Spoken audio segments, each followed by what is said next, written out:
¿Qué tal? Muy buenas, bienvenidos a la burbuja de Periodista Digital. Gracias por estar con nosotros, gracias por acompañarnos en esta semana de pasión, en esta Semana Santa, que desde aquí les deseamos que pasen una semana en la que se acuerden que una serie de acusadores, una serie de mentirosos hicieron que nuestro Señor pasase por la cruz, por amor a todos nosotros, y al tercer día resucitase. Eso es el resumen de la Semana Santa, entre otras cosas. Vamos a tratar varias cuestiones en el programa de hoy. Por un lado, tenemos una persona muy especial con nosotros, que a ustedes les gusta especialmente escuchar, el coronel Diego Camacho, y les vamos a contar cómo ha quedado ese pleito que comenzó Pablo Iglesias denunciando al coronel por unas palabras que él dijo libremente en un medio de comunicación, en el Correo de España, lo que ahora es NTV.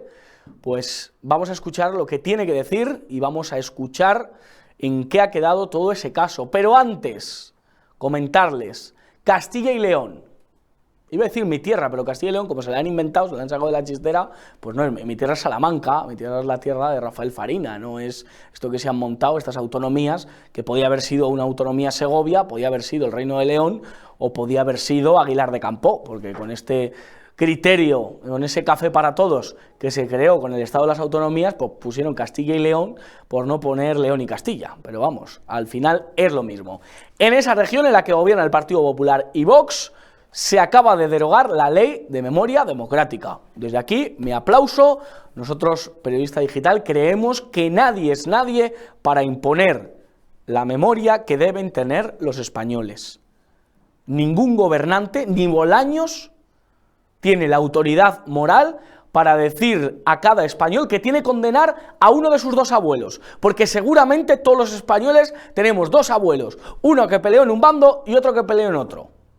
Y yo no voy a ser quien acuse a mi abuelo de asesino y al otro de ser maravilloso.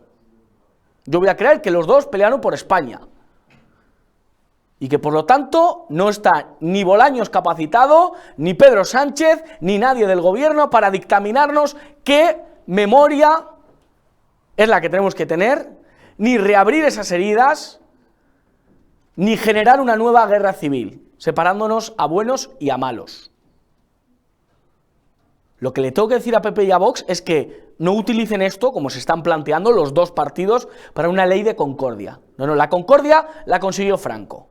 Esto, y sé que suena provocador, pero la España de Franco, la cual yo no viví ni de lejos, y por eso me puedo permitir el lujo de hablar de ello, ya consiguió esa concordia. Los 25 años de paz trajeron esa vertebración de España.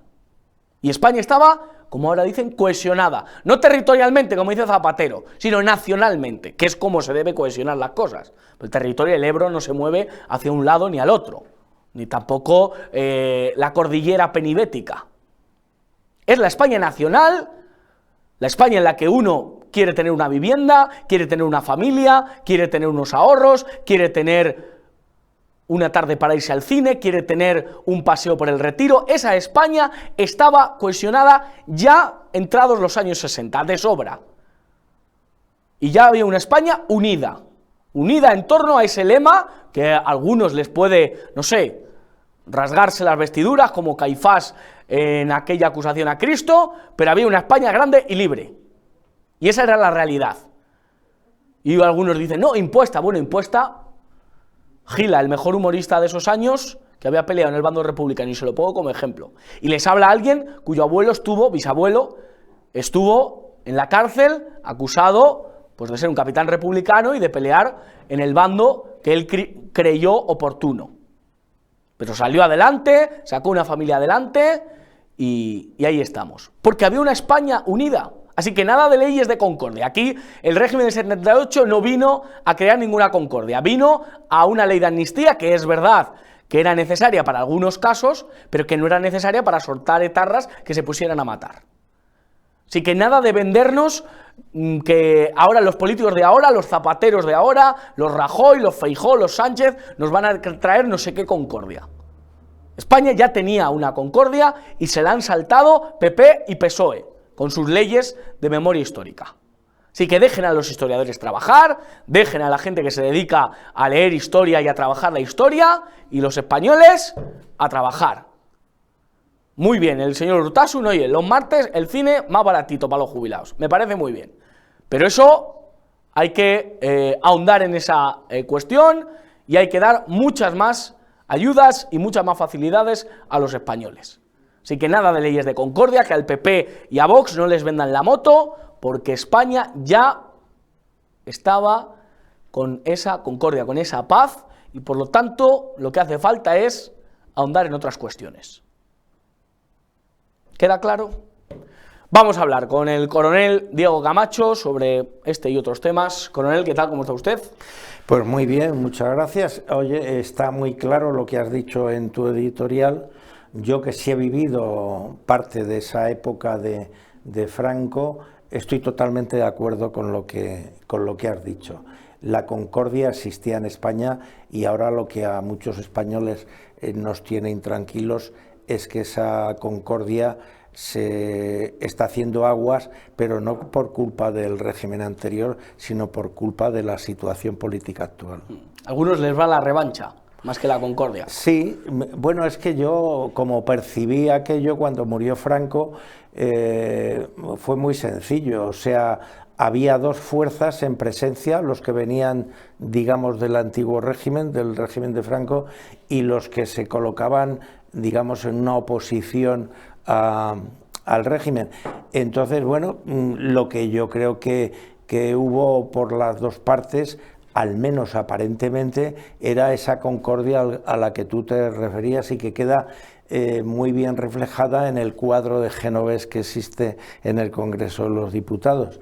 Lo que pasa que después, con el transcurso del tiempo, yo lo que he percibido es que ese deseo de continuar la concordia y de hacer España una nación fuerte para todos los españoles, había una parte que quería ganar una guerra civil que perdió.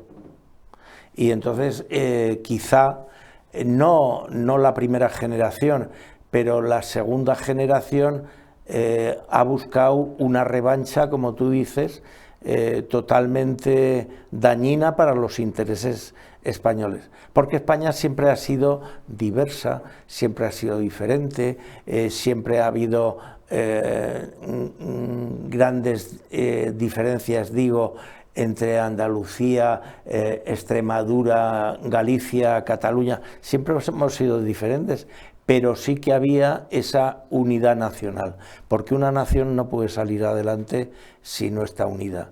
Es decir, todo conjunto nacional necesita una proyección de futuro.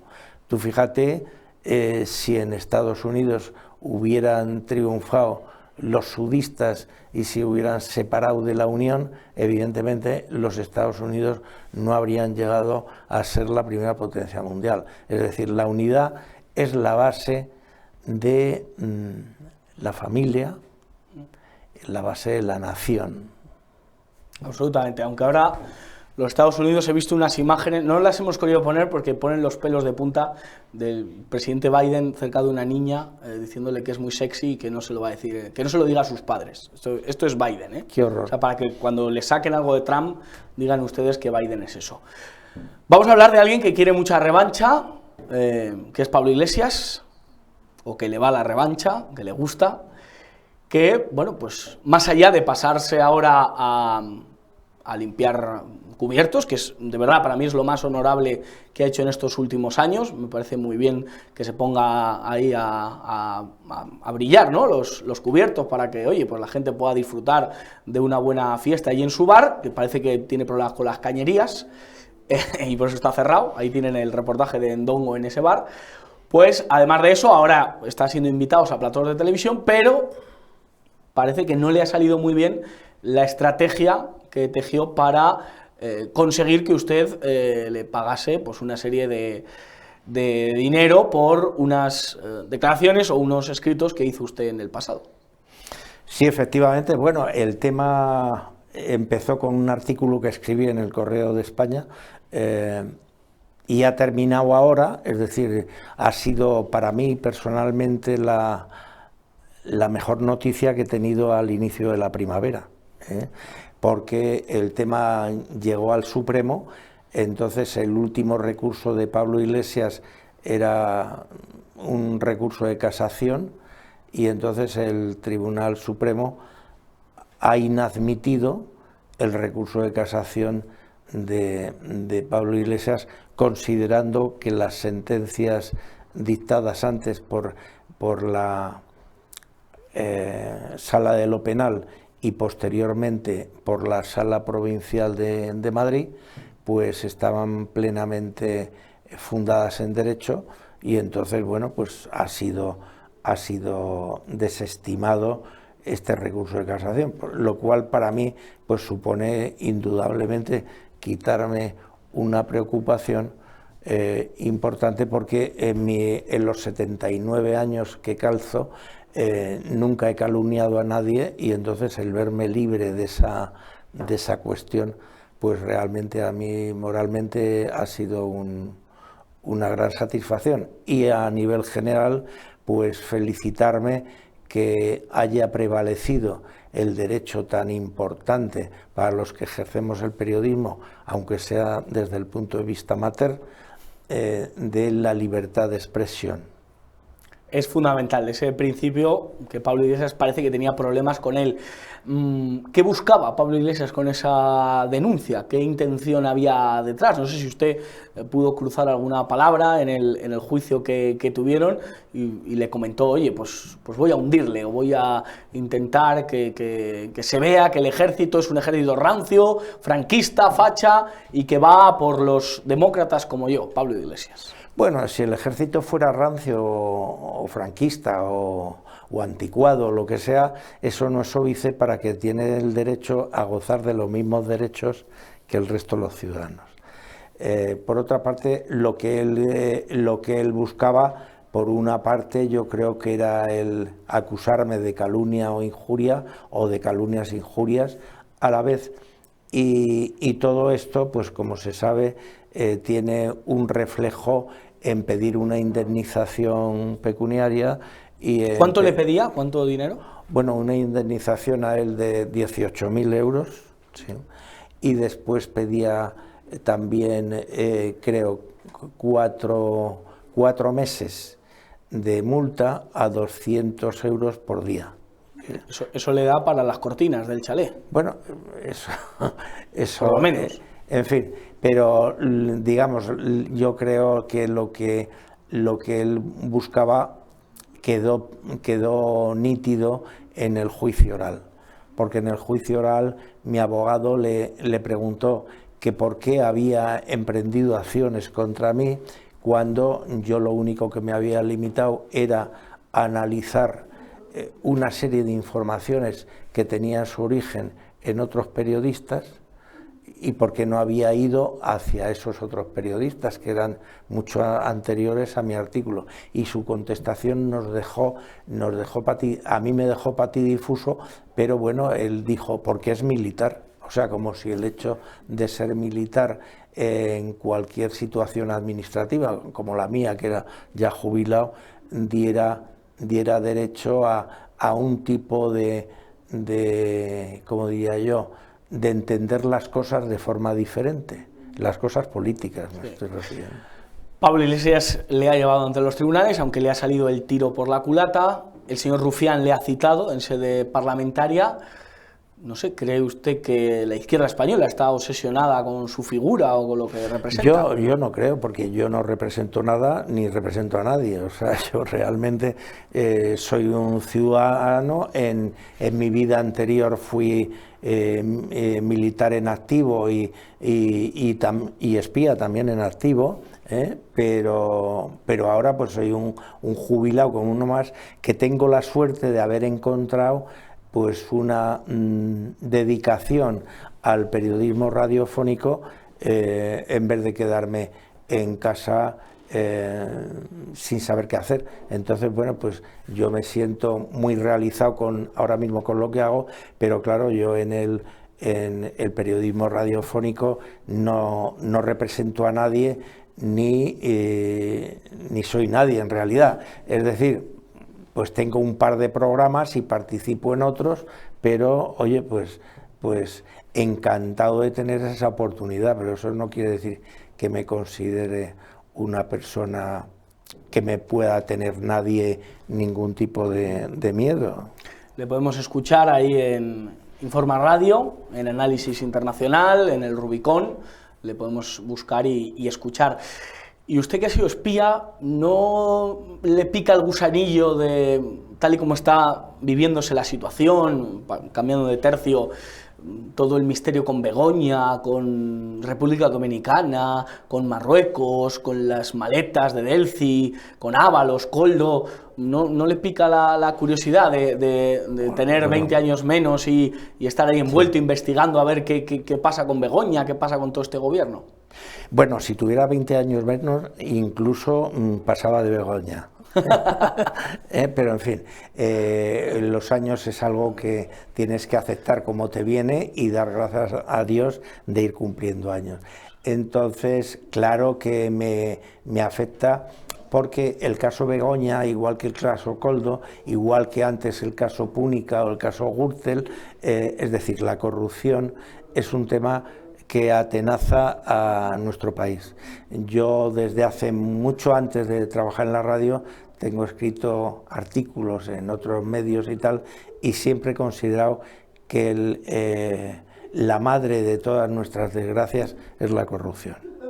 Entonces, claro, ahora en esta situación en la que aparece una serie de informaciones que implican a la mujer del presidente del gobierno metida en algunos manejos de influencia, de captación de capitales, etcétera, etcétera, pues es realmente preocupante.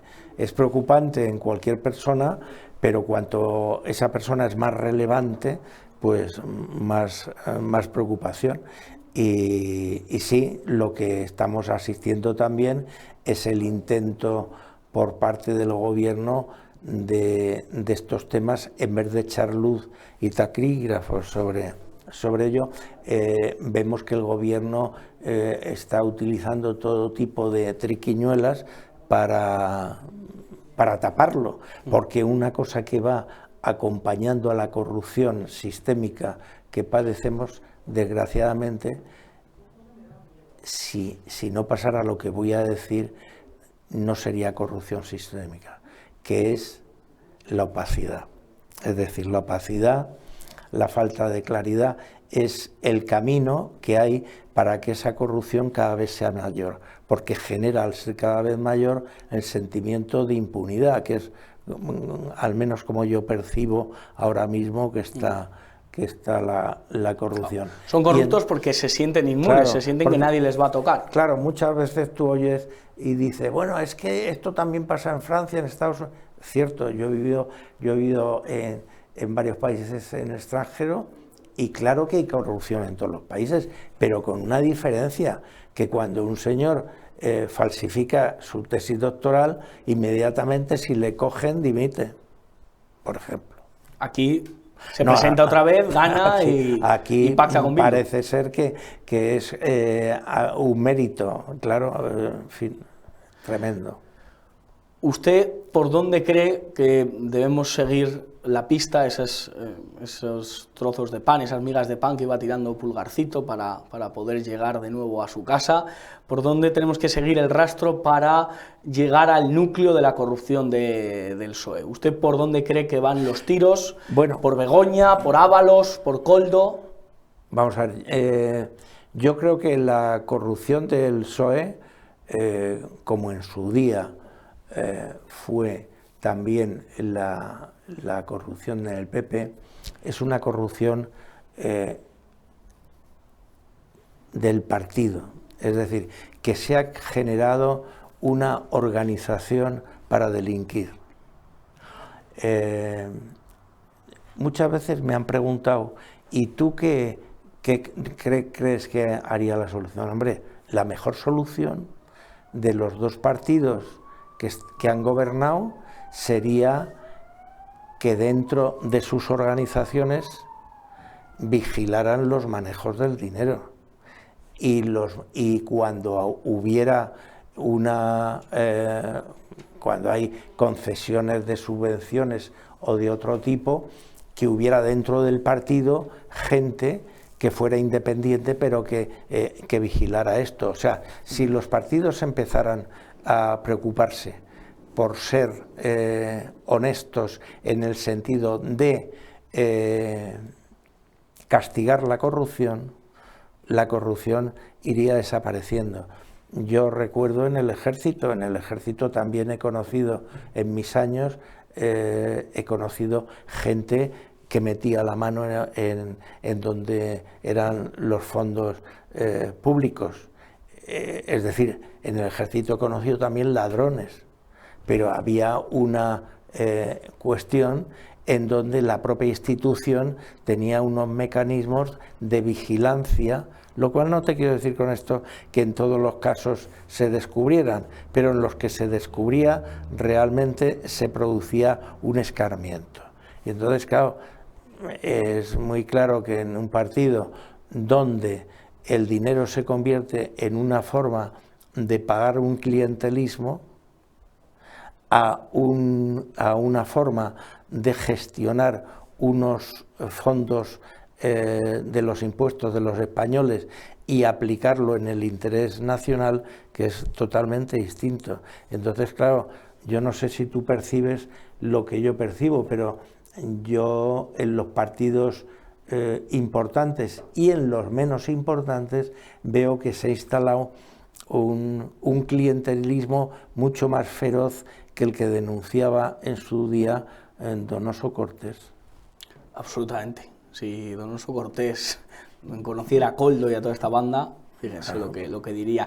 Y usted que ha vivido la legislatura dentro del ejército, pero la vivió de 93-96, de Felipe González, en la que el diario El Mundo, por ejemplo, tenía una sección de corrupción, o sea, dentro del periódico había una sección que era corrupción, y todos los días o se ampliaba un nuevo caso o de casos que ya habían salido, pues se iba ampliando la información. Ese gobierno cae en el 96 por muy poquitos votos, y gracias a que González se niega a hacer pactos así como los que hace Sánchez, Aznar es presidente y el gobierno felipista, que parecía eterno, cae. ¿Esto va a hacer caer al gobierno de Sánchez esta corrupción? No lo sé, yo creo que en la época de González había más vergüenza torera y aunque hubiera corrupción, había más sentido la responsabilidad del que hay ahora. Te voy a contar una anécdota de esa época. Yo en esa época estaba destinado en la embajada de París como delegado del CSIC en Francia. Y en esa época tuvimos dos grandes éxitos. Uno fue el desarbolar la cúpula de ETA económica en Bidart, y la otra fue conseguir que en una reforma del Código Penal francés se identificara pertenencia a banda armada con asociación de malhechores, que era lo que estaba dificultando en aquel tiempo la extradición de etarras a España por parte de Francia, porque consideraba que pertenecía a banda armada. En Francia lo consideraban como que estaban en la revolución, digamos, y Francia siempre se ha considerado como la patria de aquellos pobres que se quieren revolucionar y que no encuentran sitio en sus países, ¿no? Y entonces eso era lo que estaba dificultando. Entonces, como te digo, en esa época esos dos grandes éxitos de lucha contra ETA se consiguen allí en París, y de pronto sale el tema Roldán, ¿vale? Aquella foto entonces, en calzoncillos. A todos, claro, yo llevaba reuniéndome, pues prácticamente 3 años, llevaba reuniéndome con la juez Stoller y con la hoy, que ya está fuera de actividad, pero también con la entonces fiscal Lever, que hoy es la jueza Lever. Y entonces llevábamos tres años reuniéndonos con ellos, Y mi discurso era convencerles, primero, que en España no había delitos políticos, es decir, en España había una Constitución, España era una Constitución evidentemente moderna, éramos menores de edad en el proceso democrático y tal, pero que había unos mecanismos y tal totalmente democráticos, y sobre todo que no se perseguía, digamos, a un disidente político por nada y tal. Bueno, el hecho es que todo ese discurso consiguió que después, por la incidencia de estas dos juezas, en esa reforma del Código Penal se identificaran estas dos calificaciones del delito precisamente para desatascar las extradiciones, y como así fue.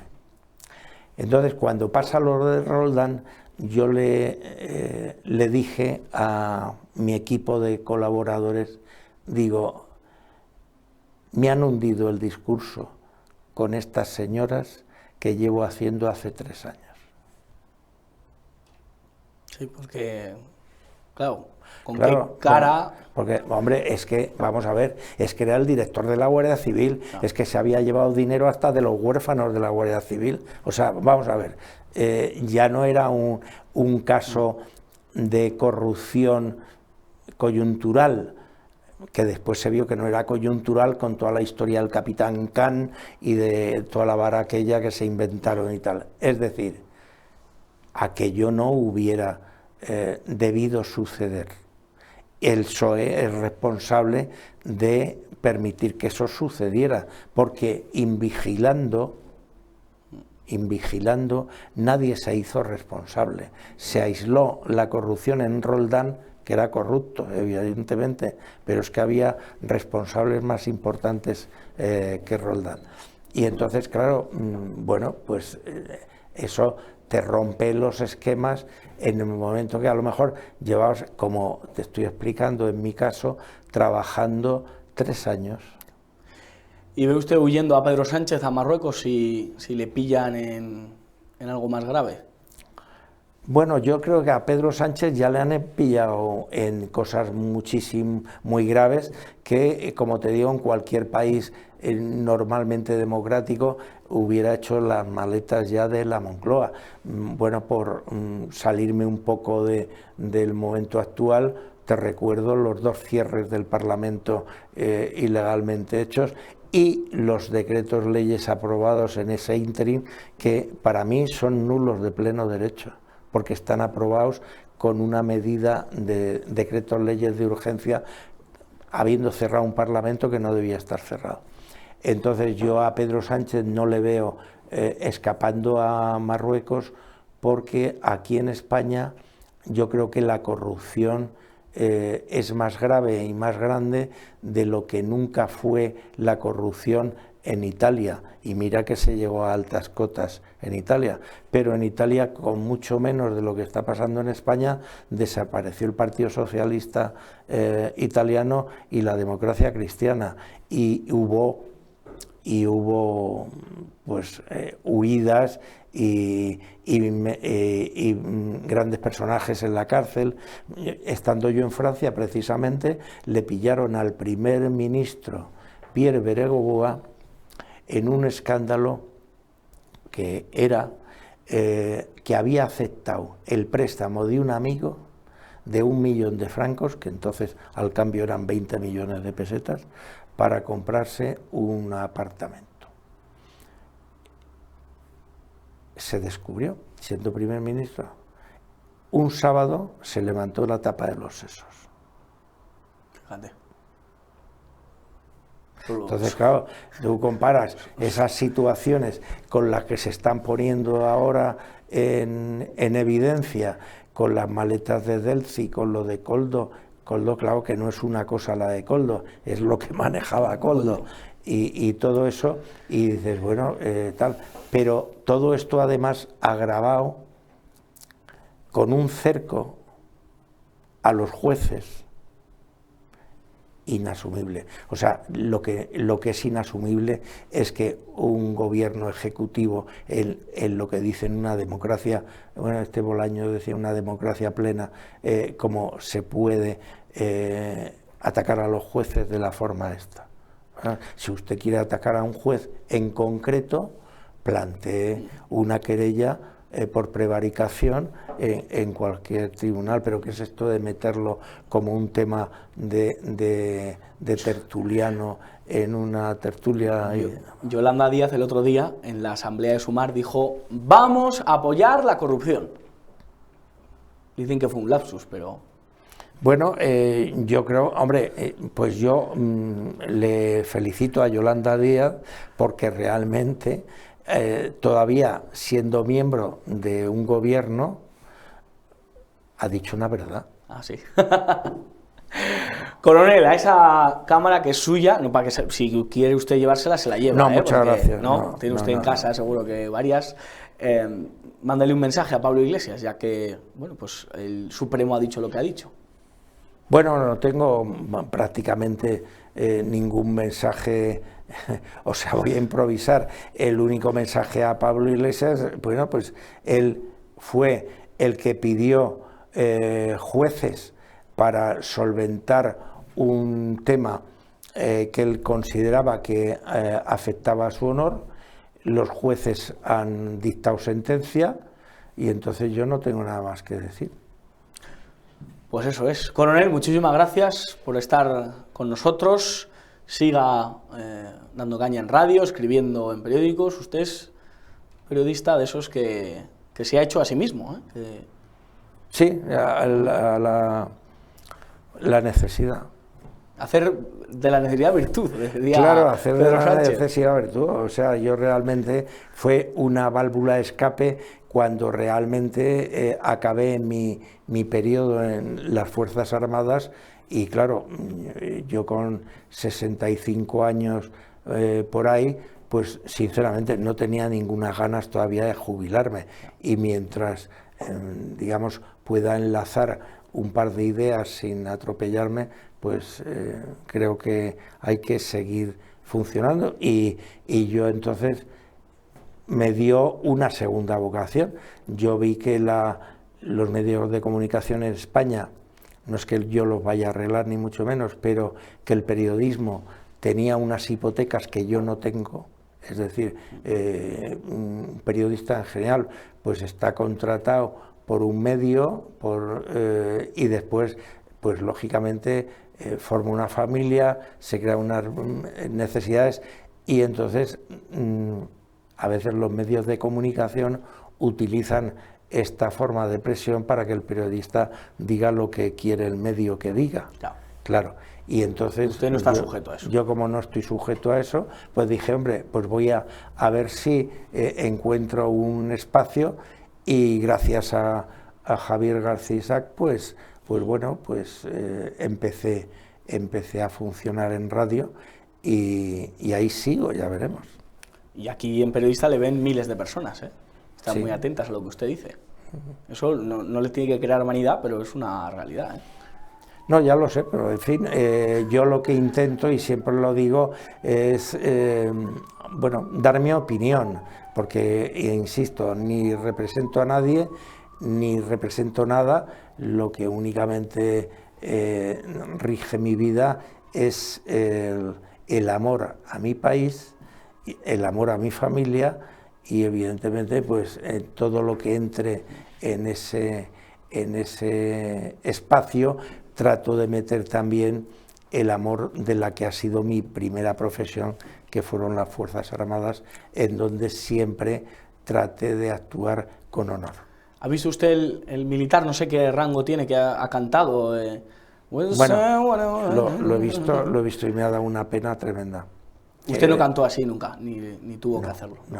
No, yo no. Yo tengo... No le voy a pedir que cante aquí. No me pida porque no puedo. Yo estoy operado del tiroides, me tocaron además una cuerda vocal en la operación y bueno, menos mal que recuperé mi voz, pero no para competir con Pavarotti ni siquiera con Plácido Domingo. Ni con este... ni con este. No, pero pienso yo que digamos, un militar cuando canta, pues tiene que ser, pues, o bien una canción entre camaradas, o el himno de infantería si es de infantería, o de la Guardia Civil si es de la Guardia Civil, y deje usted, o sea, un militar no está para estar vestido de militar y con perdón, todos mis respetos a la persona, a hacer el payaso. Porque lo hizo. Para mí sí. Para nosotros también. ¿Hoy va usted con Brasil o con España? Porque yo voy con Brasil, ¿eh? Yo voy... Esta es la roja, a mí la roja... No, yo voy con España porque, como decía Unamuno, con España se está con razón o sin ella, ¿vale? Pero también estoy con Vinicius. Yo también. Porque Vinicius es una persona que ha sido maltratada injustamente en los campos de fútbol, y yo, Vinicius, cuando le veo jugar, disfruto viéndole jugar. Estoy totalmente de acuerdo con usted. No se merece el trato que está teniendo. No se merece en absoluto. Y no deja de ser un chaval de 22 años. Que la gente dice, no, es que es millonario. Sí, no, pero es un chaval de 22 años. De 22 años, pero que además al verdadero amante del fútbol es una delicia contemplarle jugar. Vamos, no todas las cosas que hace, pero en cada partido por lo menos hace 3 o 4 cosas que son alucinantes. Y entonces yo realmente, cuando he visto ese odio hacia él, yo siempre me ha cabido la duda: ¿esto es racismo o es envidia? ¿No? O sea, no llego a colegir. Porque si fuera racismo, joder, pues en Madrid hay gran cantidad de negros, sí, pero se meten con el mejor negro. Sí, con el negro más habilidoso, con el negro. Bellingham no es tampoco un cojo, entonces, no, claro, entonces ni es Alain Delon. Claro, y cuando no estaba lesionado el defensa. Camavinga. No, bueno, Camavinga también, Militao. O Camavinga, entonces se meten con el mejor, como tú dices, o con el que puede resultar más peligroso. Claro. Pero yo, sinceramente, esta noche voy con España, que es mi selección, y voy con Vinicius. Y si Vinicius le mete un gol a España o le mete 5, no me sentiré en contra de Vinicius, pero prefiero que gane mi país, claro. Yo voy con Vinicius. Querido coronel, muchísimas gracias por dar la cara y por venir aquí a la burbuja de Periodista Digital. Muy bien. Nosotros acabamos este programa especial con el coronel Diego Camacho, dándoles las gracias. Tenga cuidado, coronel, que se me va a meter en plano. Ahí, eso es. Ahí, para ya finalizar el programa, darle las gracias a Marta García, nuestra jefa técnico, darle las gracias a Omar García, a Izan Gómez y a todos los que hacen posible. Enhorabuena a Alejandro Fernández, que va a ser el candidato del PP en Cataluña. Vamos a ver qué tal lo hace.